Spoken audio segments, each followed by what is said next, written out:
To be clear, I was not fired. I voluntarily submitted my 2 weeks notice that if he were to have been more insightful about what I was getting into with real estate, I would have never joined. Doctors told me and my wife that my son wouldn't be able to get out of bed, lift his head, let alone walk. I didn't get into real estate like how most agents get into it. The most frequently asked question that I get as a home selling specialist is, Pat, should I get my real estate license? My answer might surprise you.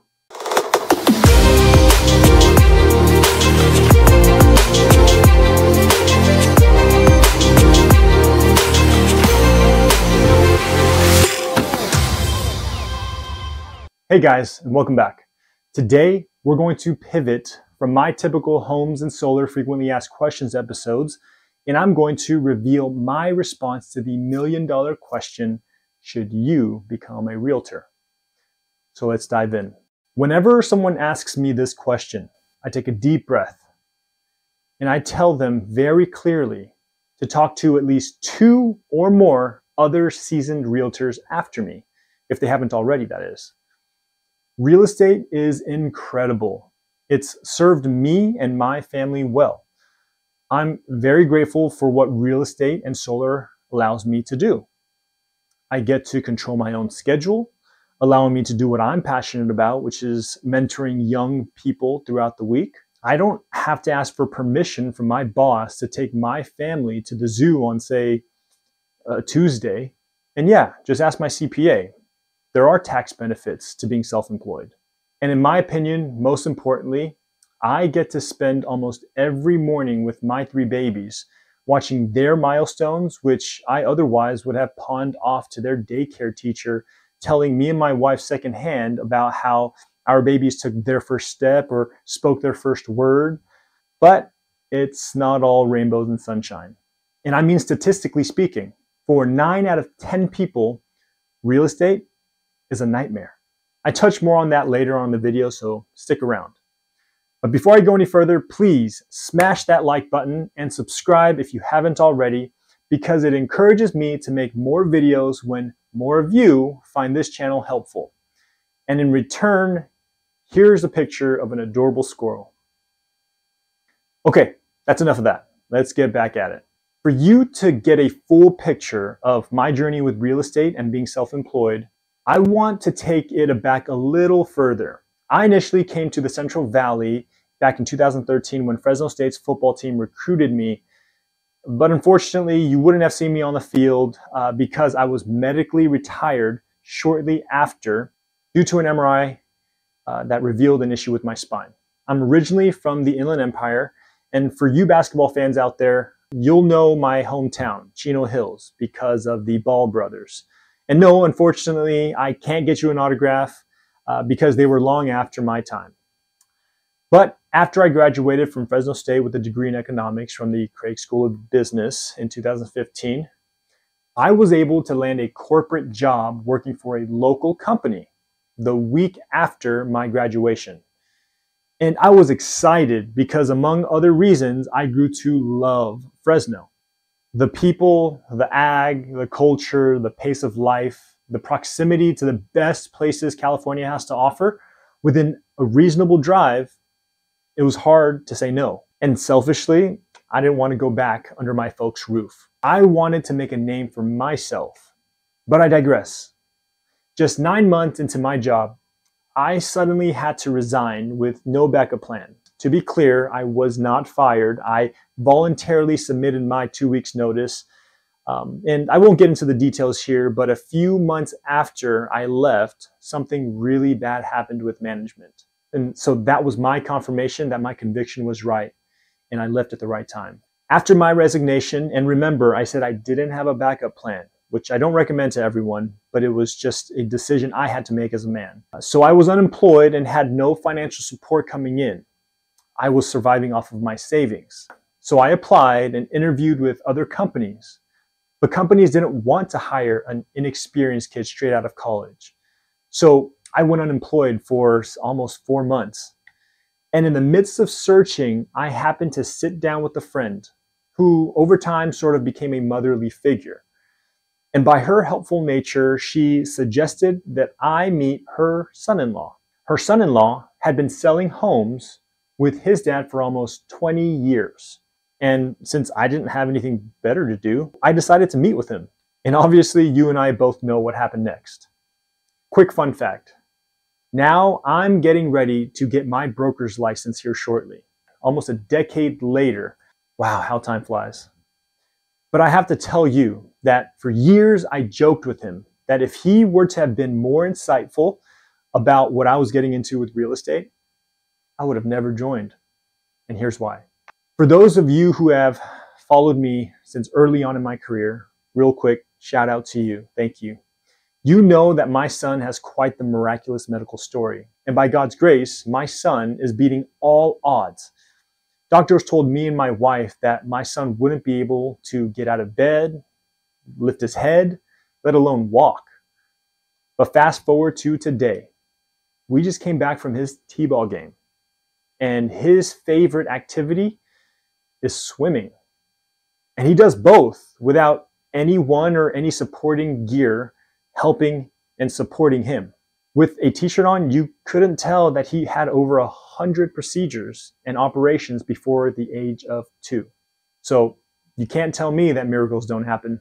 But outside of my son's medical journey, my first 3 years of real estate was the hardest time of my life.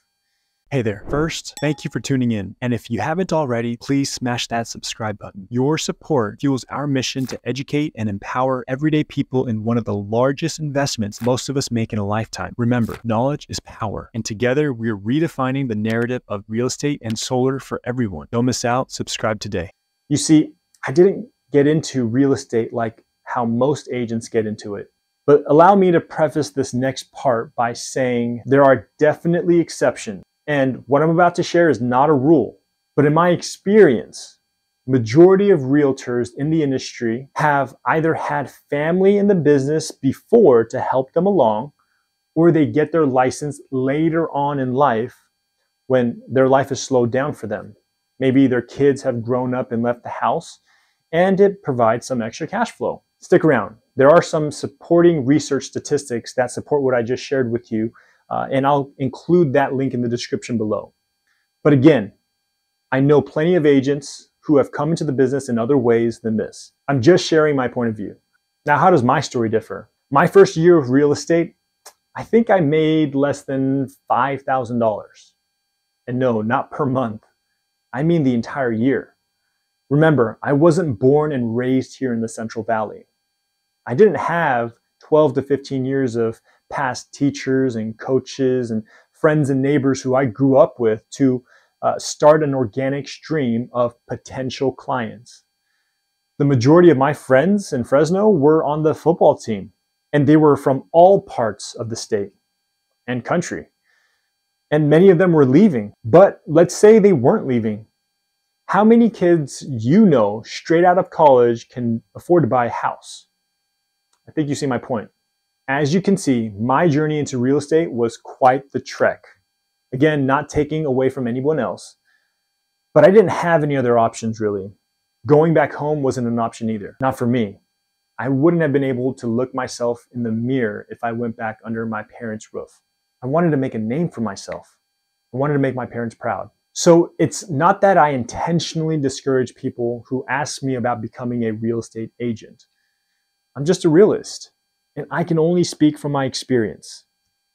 And the way that I'm wired is that I'm honest and transparent, almost to a fault. So I tend to share the good, the bad, and the ugly. And it's actually the reason this YouTube channel exists. I want to share with you the insights about real estate and solar that many professionals don't want to share with you. All the while educating clients in the challenging topics of home and solar. Because after all, knowledge is power. And I believe knowledge builds confidence. But enough about my personal story. Allow me to share with you a few objective pieces of information, which you'll see behind me, and do with it what you will. Again, the link will be in the description below. According to the National Association of Realtors, or NAR for short, in the first year of being licensed, 75% of licensees discontinue pursuing real estate.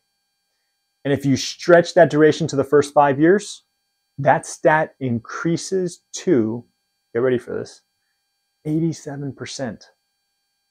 That's almost 9 out of 10 licensees that decide real estate, it's not for them. And here's another fun fact, and this is verbatim on NAR's website.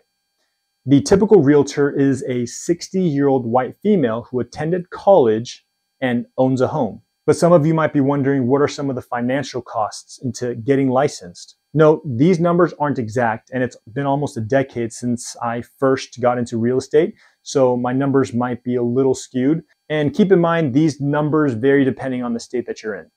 But roughly speaking, the core study prior to the license exam is a one-time $300 fee. The license exam itself is approximately $100 to $150 per take. The application fee ranges between $100 and $400, again, depending on the state. And the semi-annual local association dues are $250. If you multiply that by 2, $500 a year. The NAR membership dues is, I believe, $550 per year.